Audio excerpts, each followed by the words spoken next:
Hello everyone and welcome to Garden to Kitchen. Today we're going to be talking about making soil blocks. That's right, soil blocks. Spring is around the corner and we want to get our plants off to a good start. So I'm going to be showing you how to make soil blocks. Soil blocks have been around for a long time. The Aztecs, the Chinese, they were making them, centuries ago. And of course the more modern day soil block comes from Holland. That's right, from Holland. And during the 1970s, our gardening super rock star, Elliot Coleman, had a lot of great recipes for making soil blocks. And that really energized the soil blocking business in North America. And we're still making soil blocks today. I've been making them for quite a few years now. I use this traditional soil blocking device that comes from Great Britain. It's made by Ladbrooke in England. And there's many versions of it. This one happens to be a 2-inch soil block, which I find satisfactory for me. There are also 1-inch and 4-inch, larger ones as well too, that are used commercially, where they seed into very, very small soil blocks, about 1 inch long, or 1 inch square, I should say.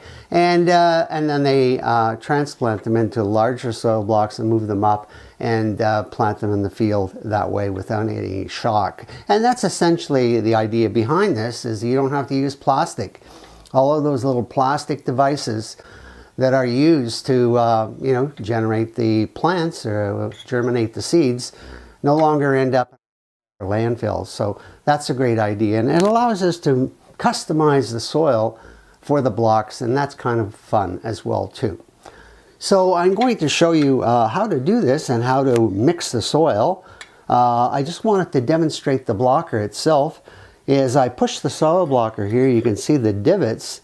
And these divots, of course, can be seen here, and they create an opening in the soil where you put the seed, and then you can gently cover the seed with a bit of soil, and they're on their way to germinating in the soil block.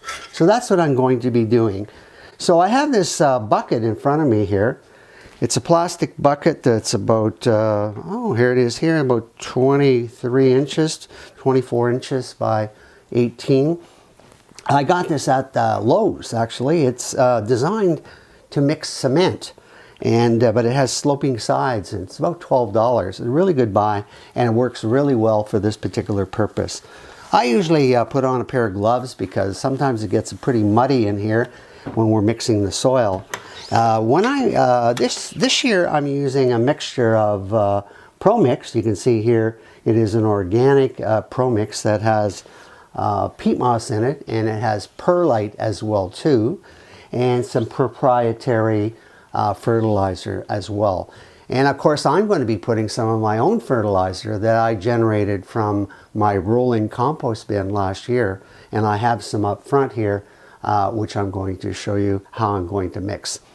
Now my ratio this year is 4:1, so I'm using 4 units of the ProMix and 1 unit of the compost that I made. So I've already put in a couple buckets here, so I'm going to show you how I'm going to do the rest. So I'm going to add my final 2 of the ProMix, that's 1, and the other one here is my secondary one.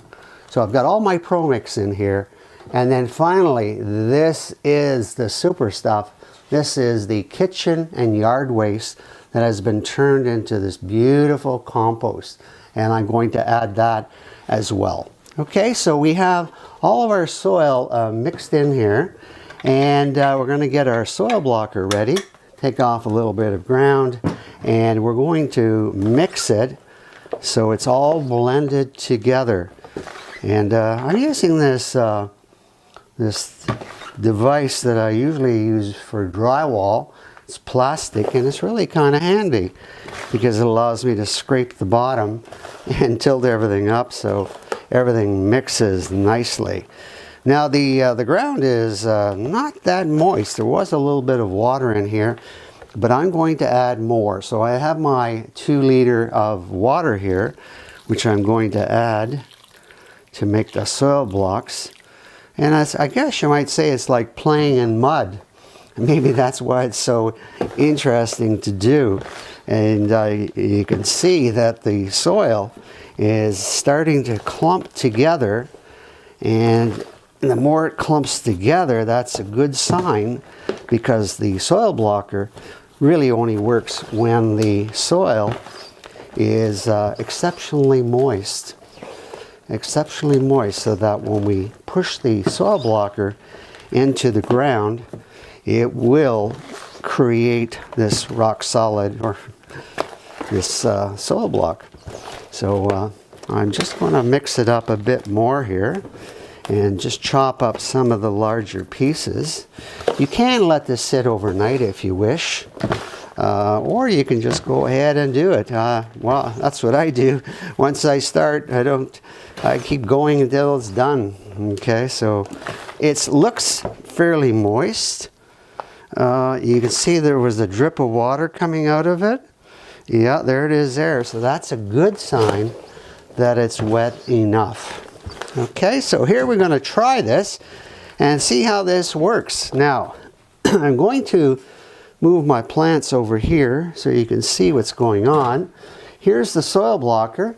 Of course, when you depress it like this, you can see the divots, and it comes back in its previous location.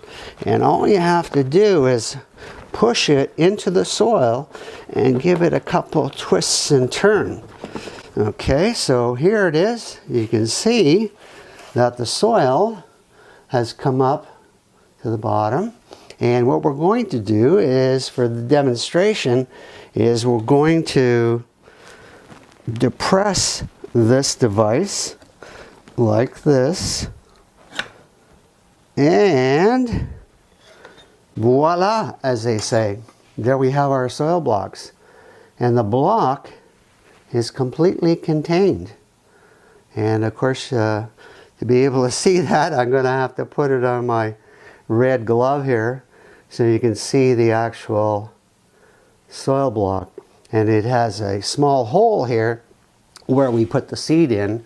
And of course, then we put a dusting of earth on top of that, and away it goes. Once the plant starts to grow, the roots encompass the little block, and the roots are actually pruned because the blocks sit up against each other, and there's a little bit of a space. As you can see here in my tomato plants, which I germinated a couple weeks ago, and here they're doing exceptionally well. And what I've done is I've put in several seeds into each block, and then I've used a pair of scissors to nip off the ones that are weaker, just keeping the stronger ones in the soil block. So that's how you soil block. I find that these are large enough. I transplant them into larger 6-inch pots so that the tomato plants can grow larger. And other than that, if I'm planting cucumbers and they only need about 2 weeks growth, these are terrific. You just put your seeds in there, and then when you put them outdoors, the transplant shock is reduced, so your plants will get off to a good start. Okay, so I hope this gives you an idea about soil blocking, and it demystifies all the process of making them. Essentially playing in mud or playing in the soil and making the blocks with a soil blocker. So I hope you enjoyed this. I hope you forward this to your friends by your social media, your favorite social media. I hope you subscribe. Hit that subscribe in the bottom right hand corner, and you'll get all the updates of my new videos coming out. So thanks for watching, and we'll see you next time. Bye-bye.